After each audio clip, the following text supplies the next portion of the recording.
Walang kawala sa mga otoridad ng Presinto 4 ng Santiago City Police Office ang isang 19 anyos na binata matapos mahuling nagbebenta ng droga sa purok sa East Bypass Road, Barangay Sinsayon, Santiago City, pasado alas 3 ng hapon noong ika-16 ng Hulyo taong kasalukuyan. Ang suspect ay tinago sa pangalang JD, isang out-of-school youth, laborer at residente ng Purok 7, Barangay Turod Sur, Cordon, Isabela.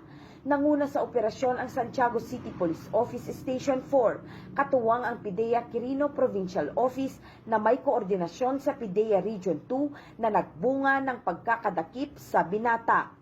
Nabili sa suspect ang isang medium-sized transparent plastic sachet ng hinihinalang shabu na may bigat ng kalahating gramo at tinatayang nagkakahalaga ng 3,400 pesos. Nasamsam din mula sa kanya ang marked money na 3,500 pesos, isang Android phone at ang motorsiklong gamit nito.